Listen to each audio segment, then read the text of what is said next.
Do you want to know what the most toxic types of people are?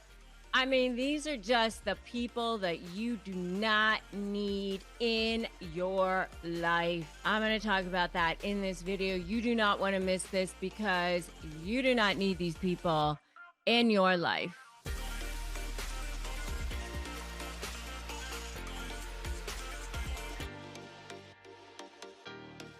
Hey, I'm Rebecca Zung. I'm a narcissist negotiation expert. I'm a lawyer.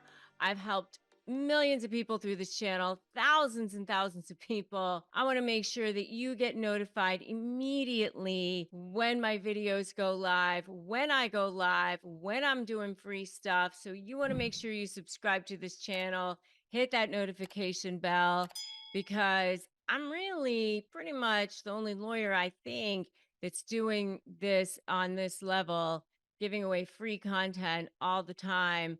And I want to make sure you have access to it. So make sure you subscribe to this channel and hit that notification bell. I want to make sure that you break free from toxic relationships, whether it's in the workplace, in your personal life. And here we go with the 5 most toxic kinds of people. All right. So, number 1, the complainer. This is the person that is just going to drag you down. They just never are happy. Have you noticed that this person goes from relationship to relationship and they always seem to have the same kinds of complaints about whoever it is that they're with? I mean, the same boyfriend, the same job, the same whatever. They're constantly complaining. They're always a victim, never can get anything right. And by the way, these complainers are usually covert narcissists, and they're usually passive aggressive. If you want to know more about a covert passive aggressive narcissist, I have a whole video on that. You can definitely check it out. I even have a whole video on covert narcissism in relationships. We can definitely check out because I actually had a whole situation on that myself. I actually think that covert narcissists are the worst ones because they're like the stealthiest ones. But these are the complainers, and these are people that are so toxic because they're constantly unhappy. Like nothing anyone ever does is good enough. I mean, you go out to a restaurant with them, they're unhappy. I've been there. Like, I've had people like this in my family where everybody in the whole table, the whole party ends up having to get up and leave because they weren't happy with something that happened. This is not a good thing. You leave this person after being with them for a couple of hours and you just don't even feel good. You've been with these people before, right? You want to actually get up from being with people after a few hours and feel good. You want to feel lighter. You want to feel happy. That's what you want to think. That's what you want to feel. I remember somebody was talking about somebody and they were like, oh, when he walked into the room, you felt happier. And when he left the room, you felt sad. Like that's what you want to feel. That is not a person that when they came into the room, they were like bitching and moaning the whole time. No. So the complainer, you don't need that person in your life.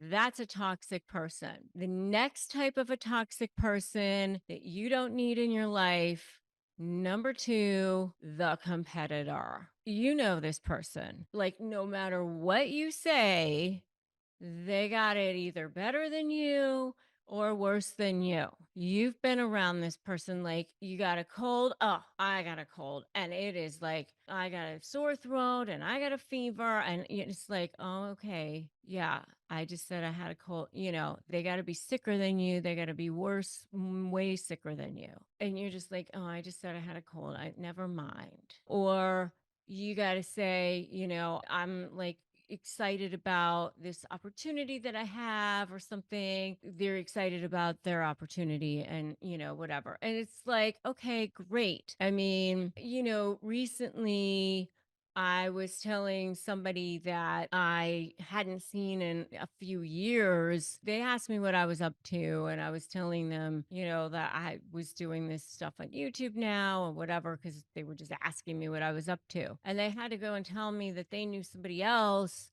that was also on YouTube and had like way more subscribers and I was like, "Oh, that's great." There's just these people that always have to be competitive no matter what, even if it's the smallest thing. You can't have a normal relationship with somebody like that because you constantly feel that whatever it is that you're going to say is going to be either one up. It's not even just from themselves, it's somebody that they know or something else. It's just not comfortable. You just can't even have a comfortable conversation because they think that you're competing with them, even if you're not. And then that's uncomfortable because they're having this competition. And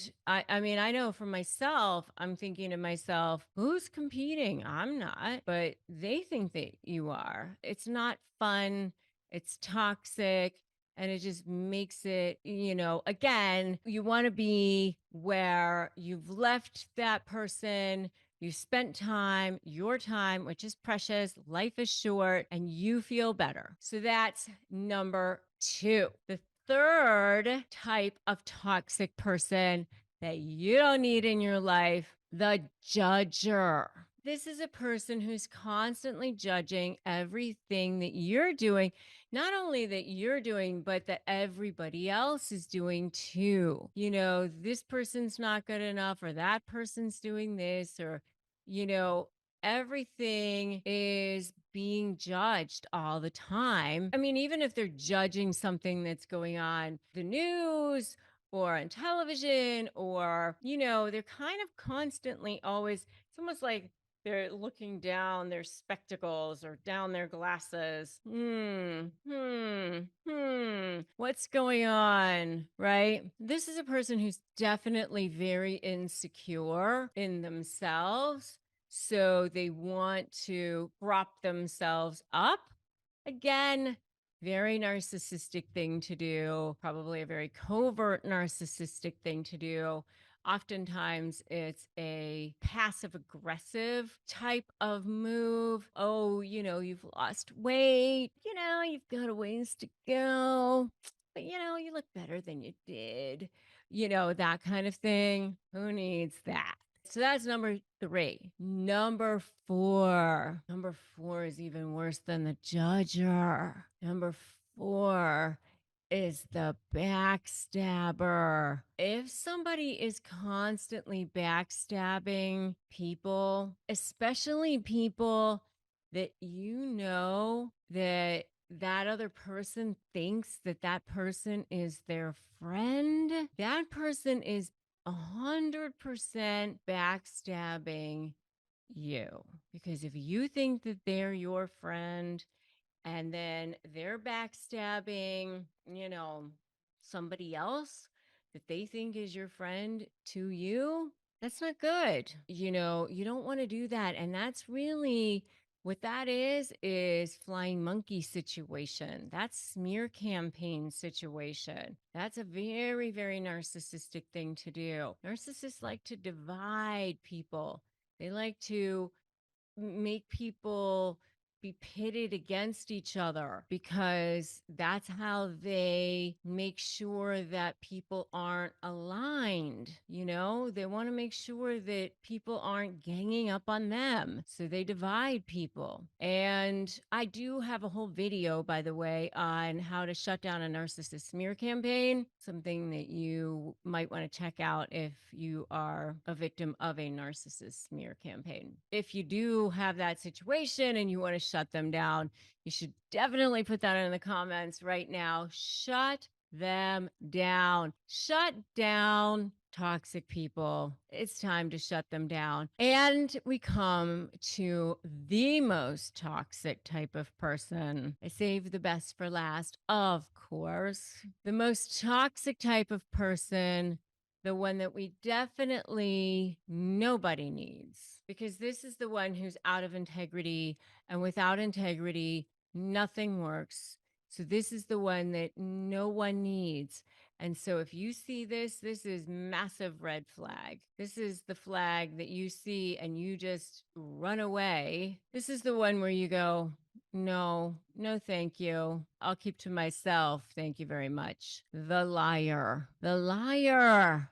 Big narcissist move. Big toxic move.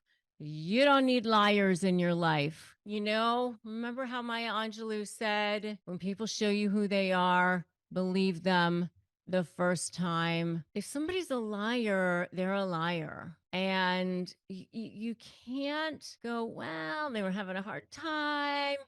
They didn't mean it, you know, especially if it's a major lie. I mean, you really can't explain those kinds of things away. Don't allow liars in your life. Don't allow people in your life who are going to not have integrity, who don't have enough respect for you as a human being to tell you the truth, who don't have enough respect for your time to tell you the truth, because that wastes your time, your energy. No, liars are the worst, the most toxic. Those are the most toxic types of people. You don't need these people in your life. You need to shut them down, cut them out, go, goodbye. And there's enough good people in the world, people who are compassionate, have empathy, have integrity. You know, when you raise your standards, you don't get your goals, you get your standards. And when you raise your standards, then you get good people in your life. So if you are getting ready to negotiate with anyone, make sure to grab my free Crush My Negotiation Prep Worksheet at crushmydeal.com, and make sure you have subscribed to this channel and hit that notification bell. If you need extra support, make sure you have joined my free private Facebook group, Narcissist Negotiators with Rebecca Zung. And, you know, the support is here for you if you need it. If you don't have access to your own therapist, I have a partnership, betterhelp.com/Rebecca Zung. You know, we receive commissions on that. We only recommend services that we trust. We want you to have access to services that we trust online. And remember that today's a great day to start negotiating your best life. You know, they only win if you give in, and there's no reason to do that because we're here for you. So, sending you so much light and so much love, and I will see you in the next video.